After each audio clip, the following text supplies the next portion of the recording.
महाराष्ट्र की राजनीति में ब्लॉकबस्टर शोले की पिक्चर शुरू है। संजय राउत के अरेस्ट होने के बाद उद्धव ठाकरे का बायां हाथ अलग हो गया है। अब बीजेपी नेता किरीट सोमैया की निर्दलीय विधायक रवि राणा की माने तो अनिल परब के गिरफ्तार होने की संभावनाएं हैं।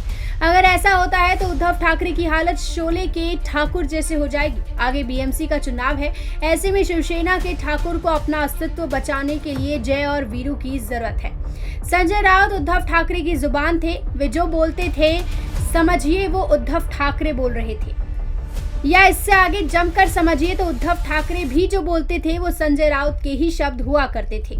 इसीलिए हाल में उद्धव ठाकरे का जो इंटरव्यू हुआ था उसकी खिल्ली भी बीजेपी ने ये कहकर उड़ाई थी कि सवाल भी उन्हीं का और जवाब भी उन्हीं का, ये इंटरव्यू है या तमाशा।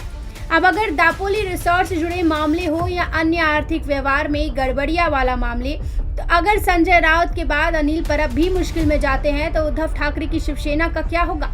फिर तो एकनाथ शिंदे के जाने के बाद उद्धव के पास बचे हुए दो बाजू अलग हो जाएंगे। शिवसेना की मुंबई की केबल इंडस्ट्री में मजबूत पकड़ है। केबल का धंधा अनिल परब चलाते हैं, बीएमसी से जुड़े रणनीति वही बनाते हैं। शिवसेना से किसको कॉर्पोरेटर के चुनाव के लिए टिकट देना है, किसको नहीं, इस मामले में उद्धव ठाकरे सबसे ज्यादा उन्हीं की सुनते हैं।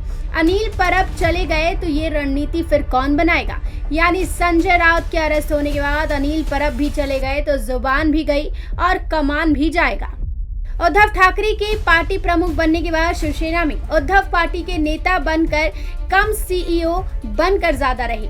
बीजेपी के नेताओं का कहना है कि वे पिछले 2.5 सालों में सिर्फ 3 घंटे के लिए मंत्रालय गए, ऐसे में संगठन को कैसे खड़ा कर पाएंगे?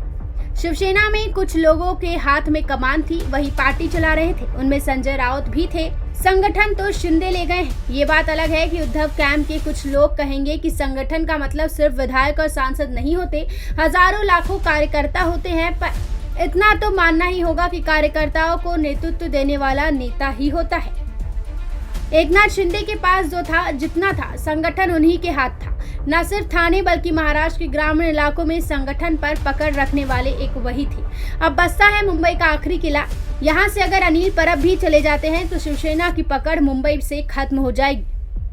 अब उद्धव ठाकरे के तरकश में जो जय वीरू बचे हैं उनमें अनिल देसाई, मिलिंद नार्वेकर, अरविंद सावंत, सुभाष देसाई, चंद्रकांत खैरे, विनायक राउत, सचिन अहिरे जैसे लोग हैं। अनिल देसाई अनिल परब की जगह इसीलिए नहीं ले सकते क्योंकि वे एक शिवसेना का सौम्य चेहरा है। शिवसेना की राजनीति चौक चौराहे गली मोहल्लों की राजनीति है। वे शिवसेना की कानूनी लड़ाई में इस वक्त बहुत काम आ सकते हैं, लेकिन निचले तबकों से संवाद का स्कीम उनमें नहीं है।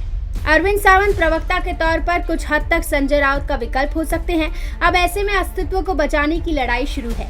आदित्य ठाकरे जो कर सकते हैं वो कर रहे हैं। राज्य भर में निष्ठा यात्रा करते हुए वो शिव सैनिकों की सीईओ ब्रांड राजनीति छोड़कर सिर्फ संवाद कर रहे हैं। सचिन अहिरे आदित्य ठाकरे को वर्ली की विधानसभा की सीट को जितवा सकते हैं, लेकिन सवाल पूरे महाराष्ट्र का नहीं भी है तो कम से कम मुंबई का गढ़ बचाने का है।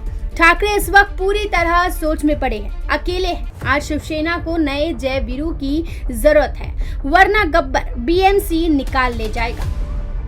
Bureau report, metro Mumbai.